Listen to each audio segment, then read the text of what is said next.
So as His Excellency mentioned, I'm a pediatric intensive care doctor and have worked in Gaza many times over the past decade.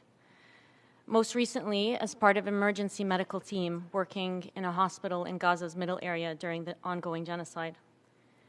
I'm here today in the moral company of every other health professional that I know who has worked in Gaza over the last 14 months, some of whom are with me here today in this room. We're here in solidarity with our Palestinian healthcare workers and with the Palestinian people. You cannot witness what is happening in Gaza and not emerge enraged and determined to stop it. We don't want to be here or on the news, repeatedly providing moral witness to ongoing atrocities. But by design, international journalists and independent human rights and forensic investigators have been prohibited by Israel from bearing witness. At the same time, incredible Palestinian journalists covering the genocide of their own people have been repeatedly targeted by Israel and discredited, while both their reporting and their murders have been largely ignored by mainstream Western media. As one of the few international observers allowed into Gaza, I can tell you, spend just 5 minutes in a hospital there and it will become painfully clear that Palestinians are being intentionally massacred, starved, and stripped of everything needed to sustain human life. Collectively, for the past 14 months, we have treated people subjected to civilian massacre after civilian massacre at the few remaining partially functioning hospitals in Gaza. Entire families have been eliminated, wiped off of the civil registry. Our healthcare and humanitarian colleagues are being killed in record numbers. We have treated countless children who lost their entire families, a phenomenon so frequent in Gaza that it's been given a specific name: wounded child, no surviving family. We held the hands of children as they took their last breaths, with no one but a stranger to comfort them. Those who recovered enough to leave the hospital continued to face the obvious risk of death, be it through another bombing, starvation, dehydration, or disease. History has clearly shown us that doctors can't stop genocide. This is why it's called the Convention on the Prevention and Punishment of the Crime of Genocide. And this is why I, as a doctor, am here today, pleading to you. Before I share what I bore witness to, I want to share a quote from my colleague, Dr. Mohammed Ghanem, a young ER doctor who was killed 1 month ago by a quadcopter drone after steadfastly caring for his patients for over 400 days, while the hospitals in which he was working were repeatedly besieged. Dr. Ghanem said, "As much as I could, I stayed away from sharing the tragic stories for 2 reasons. The first reason is that I know it is of no use, for those who couldn't be moved by pictures of dismembered and charred corpses will not be moved by some words. And the second reason is that I can't find the words to describe the stories." I share Dr. Ghanem's sentiment. What is left to say that might move people to action? What is left? How can we even begin to articulate what we have seen?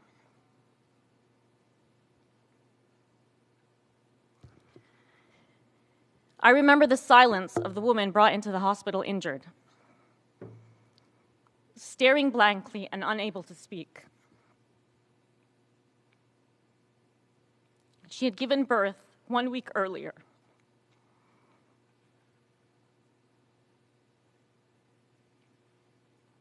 She couldn't find her 7-day-old baby. Both her baby and her toddler were trapped under the rubble. There are no words that can adequately convey the pain and depravity of this aggression. There are no words. I remember 6-year-old Siwar, who was intubated in the ICU with severe traumatic brain injury. Her little brother still missing. I recall her mother sitting next to her, tears streaming down her face, asking what was her crime. I didn't have the heart to tell her that Siwar, with her beautiful, long, dark lashes and curls, would likely never talk or interact fully if she were to survive. Or 5-year-old Muhammad with an in and out penetrating injury to the head, likely a gunshot. Sorry.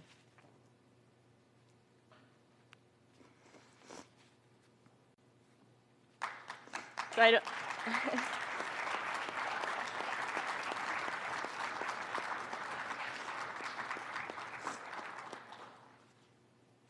Sorry, I have a nosebleed. I don't know if someone can grab me a tissue. It would be really helpful. But I'll continue, as our Palestinian colleagues have for over 400 days. Or 5-year-old Muhammad with an in and out penetrating injury to the head, likely a gunshot, who died in the ER as there were no beds in the ICU. He had no known surviving family to retrieve his body and was taken to the morgue by the medical team. I remember Muhammad so well. His hands and feet were really small. The last expression on his face was one of pain. Or the elderly woman whose age I did not learn, shot multiple times by the Israeli military while she was on the beach. She died while her elderly husband held her hand, tearfully telling me, "We only have God." Or 13-year-old Amir, who sustained severe neck trauma after his home was bombed and kept calling for his sister. He didn't recognize that she was the girl in the bed next to him because she had been burned beyond recognition. When she died, Ahmed was left as the only surviving member of his family. I recall his vacant stare and his soft voice whispering into my ear, "I wish I had died with them. Everyone I love is in heaven. I don't want to be here anymore." How do you find the words to describe Amir's story? Or toddler cousins, Muhammad and Masa, who we resuscitated on the same bed after the residential building was bombed. I recall undoing their diapers, desperately looking for blood vessels to give them intravenous fluids. Muhammad bled to death. Masa suffered severe brain injury. She was still in a coma when I left Gaza. Both her parents were injured in the same attack. I don't know if they survived. Or Shuruq, 15-year-old girl with head and chest injuries, whose eyes were severely burned. She kept calling for her mother, who she couldn't see was right next to her and also severely injured. Her mother gasped desperately for air until she died. We, the medical team, knew before Shuruq did that she was the only surviving member of her family. Shuruq, whose name means sunrise. How do you even begin to find words to tell these stories? Or the father frantically searching for his children in the ER, who found us resuscitating them on the floor. All of his children except Abdullah, who he never found.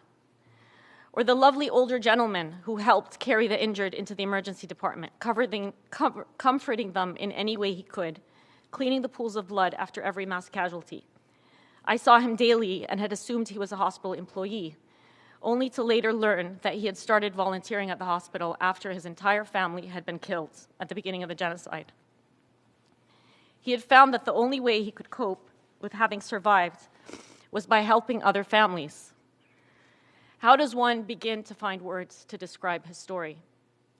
These are not exceptional stories. Every single person I met in Gaza has lost family, has lost friends, colleagues, neighbors, violently taken from them.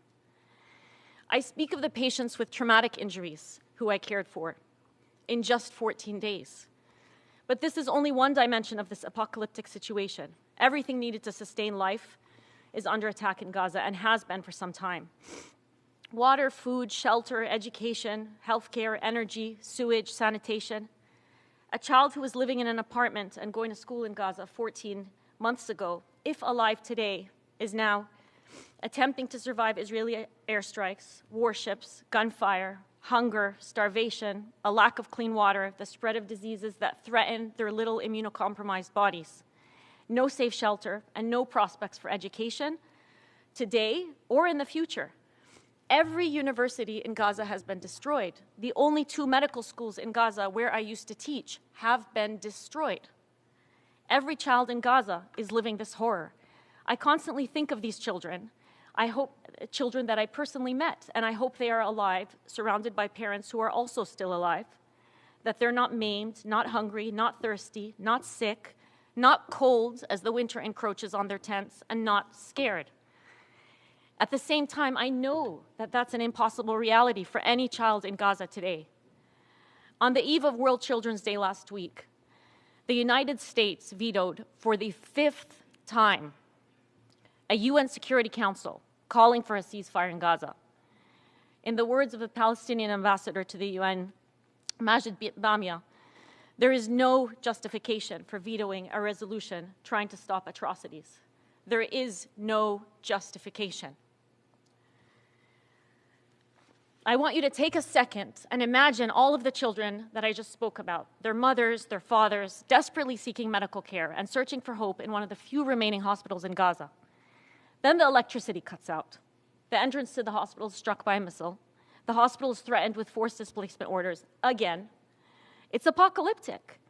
That same hospital where I witnessed each of those horrific tragedies has been targeted multiple times over the past 14 months, as has virtually every single hospital in Gaza. Hospitals and healthcare workers have been systematically targeted by the Israeli military from the very first day. Our colleagues and friends have been killed, maimed, unlawfully detained, and tortured. I have personally met healthcare workers who describe physical, psychological, and sexual torture by Israeli military and Israeli prison guards. One of my most dedicated nursing colleagues, Saeed, had been abducted while evacuating from Al-Shifa Hospital after an Israeli forced displacement order. He was detained for 53 days and described the most horrific forms of torture. After his release, he suffered from severe insomnia, and yet he attended the ER every single day to care for his patients. He fell asleep one day holding the small body of a fatally injured infant who had died during an attempted resuscitation from exhaustion. Dr. Ghanem, who I quoted before, wrote in April, 6 months before he was killed, I quote, "Al-Shifa Hospital was under siege while I was inside it 3 times, and I was forcefully removed from it twice. This time, it was the most severe, both in terms of the siege, the incursion, and the amount of destruction. We were 13 doctors in the emergency department. All of us were tortured to different degrees, and six doctors were injured or arrested. I am only talking about the department I was in charge of. I am not talking about the doctors who were executed directly from other apartments after they were arrested, or the doctors whose fate is still unknown." End quote. Over 1,000 healthcare workers have been killed in Gaza. Hundreds of healthcare workers have been held in Israeli captivity. At least 4 have been killed while in detention. Their bodies are still being held. Every single healthcare worker I met in Gaza has lost family, has lost friends, has lost colleagues. Every single healthcare worker I met has been displaced multiple times, has been forced out of the hospitals where they work.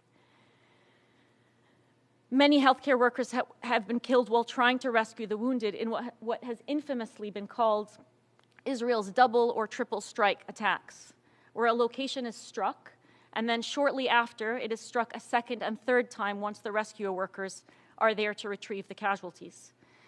Other healthcare workers have been killed while working in hospitals. Hospitals and healthcare workers represent life and the will to keep people alive. The systematic and egregious targeting of healthcare is a line that should have never been crossed, like so many red lines. What happens now that all of these lines have been crossed? What sort of world have we descended into? It's actually a world we've allowed to persist and build up to for decades. These profound injustices did not start 14 months ago. Palestinians have attempted every single means, including diplomacy and peaceful protest, and appealing to the very reason this establishment was created. Their efforts have been met with the complete disregard of UN resolutions and the deepening violation of their human rights. I remember one Friday in 2019 at Al-Shifa Hospital, during the Great March of Return, the peaceful protests that lasted for 2 years at the border wall, which killed about 223 Palestinians. 223 Palestinians were shot and killed by Israeli forces during those protests. Al-Shifa Hospital is the same hospital that has now been almost entirely destroyed, where doctors have dug mass graves to bury the dead, where the brilliant doctor Adnan Al-Bursh led the orthopedic department before he was abducted, tortured, and likely raped to death. I vividly recall one day in 2019 in that hospital, an adolescent boy who was just brought in from the protest after being shot in the neck by Israeli soldiers from one of the towers. He was awake, but gagging on his breathing tube and unable to move any of his body below his neck. His spinal cord had been severed by the bullet. He would never be able to move his arms, his legs, or likely even breathe on his own. His father pleaded with the medical team and kept asking, what did we do other than peacefully demand for our rights? In the words of our dear friend, Dr. Khamis Al-Assi, a pain and rehabilitation doctor who to this day is besieged in Gaza, he said, we have been abandoned. We've been sacrificed for the cause we wanted to protect for everyone, but we are the only people who are paying that price, unfortunately. By everyone, Dr. Khamis means each and every one of us here together in this room and the world over. Knowing I would be here today, I asked some colleagues in Gaza if they had messages they wanted me to share with you today. I'd like to share some of them. Tell them we are tired. We are without homes, on the streets, our loved ones are gone, and we are all stories. This was a message from a young ER nurse. She's still trapped. An intensive care doctor besieged in Gaza and separated from his family told me, tell them everything you came and saw with your eyes. Tell them that I want to see my son and my wife because I really miss them. Saeed, the nurse I spoke to earlier who was detained and tortured, says to you, we are being buried. Every minute we are being buried. Every minute we disappear. Every minute we're abducted. We're experiencing things that the mind cannot even comprehend. We die and don't find anyone to bury us. I'm asking you to share my story, my whole story, with my name. I want the whole world to know that I'm a human being.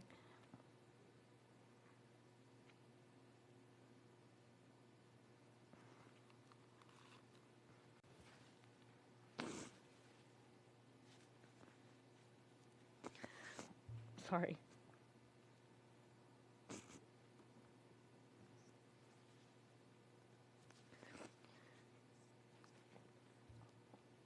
This has gone on for too long.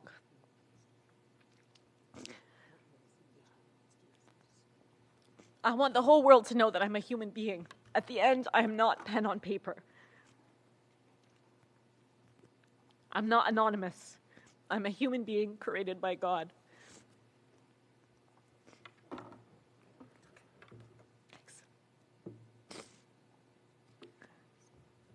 He then asks a question that I'm going to pose to you. Why aren't Palestinians the ones speaking for our cause? Why are we not there and able to speak? The Palestinian people, the people in Gaza. Why not me? Why not my neighbor? Why not my colleague?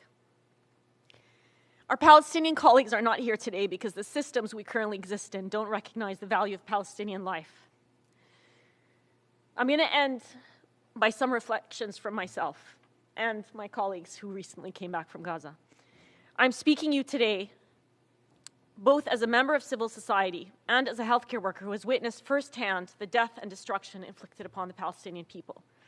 We've spent the last 14 months watching as the most live-streamed and documented genocide in history has been met with silence, widespread propaganda campaigns justifying the unjustifiable, silencing and discrediting those who have attempted to expose it. The eyewitnesses that have made it out alive consistently reported crimes that in any other context would have led to sanctions. But here, after 14 months of the most grave breaches of humanitarian law, gross violations of human rights, barbaric war crimes, it is met with impotence by individuals, countries, and the very institution represented by this building. One day, someone will dig up the records of our testimonies, pleading for 14 months. They will dig up the records of Palestinians covering their own genocide when international journalists were unprecedentedly banned from entering. Palestinian children setting up press conferences to tell the world that their lives mattered. We will have to reckon with that history. The precedent that's been set in Gaza, as some of my colleagues here have mentioned earlier, it's going to spread everywhere throughout the world. It signals the demise of rule of law.